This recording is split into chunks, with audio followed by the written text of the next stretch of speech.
Hi Lindsay, this is the feedback on the question 5 of the paper 2 mock exam that you did recently.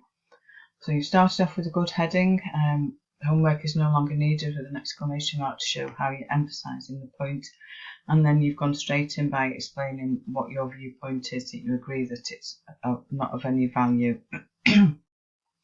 You've gone on to give several reasons why they should not have to do homework, and then you've included a linguistic feature here where you've given us statistics, a survey that shows 60% of children don't do homework, and you've given us reasons why they shouldn't need to do homework. Little anecdote here about when you were a child and reasons why they don't need to do homework,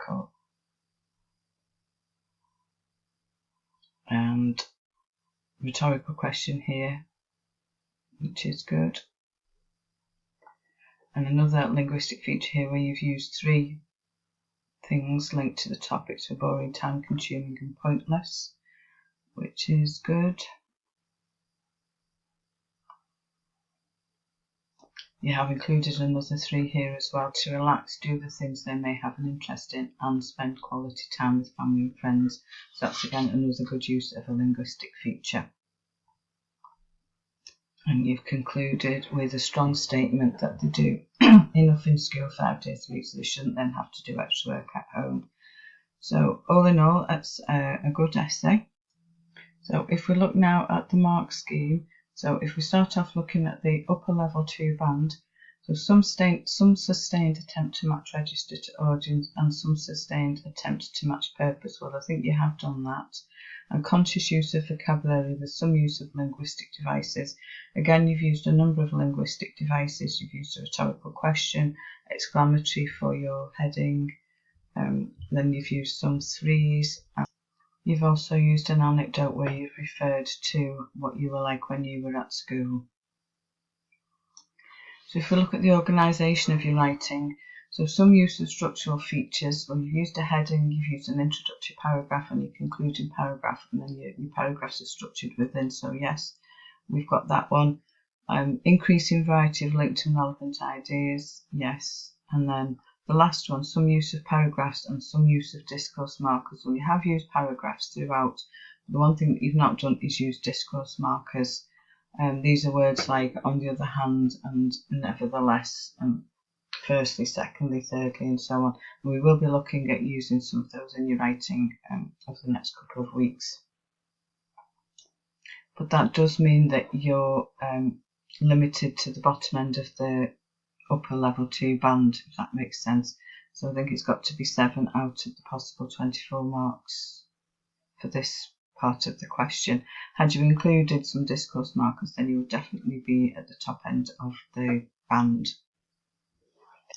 If we now look at the technical side of your writing and mark scheme for the level 2 band, so sentence demarcation is mostly secure and sometimes accurate.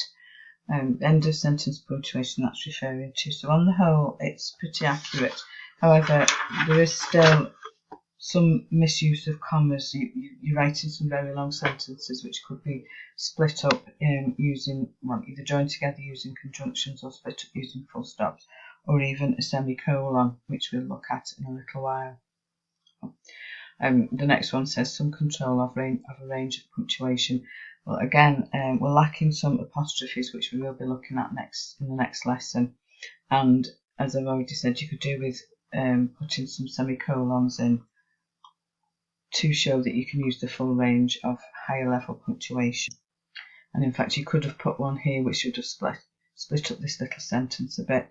When I was a child, I never liked doing homework as I always wanted to be out playing with my friends. Semicolon, homework was the last thing on my mind. So I think that would have shown that you can use the higher range punctuation. Back to the mark scheme, attempt a variety of sentence forms. Well, you've used compound and mainly complex sentences.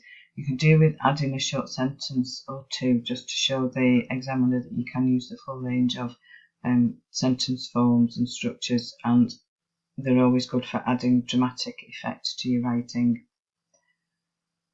some use of standard English with some control of agreement. You've mainly used standard English, however, there is one example where you've gone a little bit informal. Here where you said most children nowadays are very clever, that they seem to pick stuff up. I think stuff is a little bit too informal for an exam, so you need to choose different words. Some accurate spelling of more complex words. On the whole, your spelling's pretty good, just the odd spelling mistake. Properly, I think you spelt I think it's meant to be probably rather than properly. And just below that here, seams, that's the seam in a joint or a sleeve. It's SEEMS when it appears to be. And then the final bullet point is varied use of vocabulary. You've used a range of vocabulary. If possible, try and include some of the higher level, more powerful vocabulary, which will gain you the higher marks. However, it's a good piece of writing, and I think it's 8 out of the possible 16 for the technical side of things, which gives you an overall 15 out of 40 for this question 5 of the mock exam, which for where we are in the year and the amount of time we've got left is a good score. So well done, keep up the good work, keep up attending regularly and doing your homework, and there's no reason why you shouldn't get a good grade in your final GCSE exam. Well done.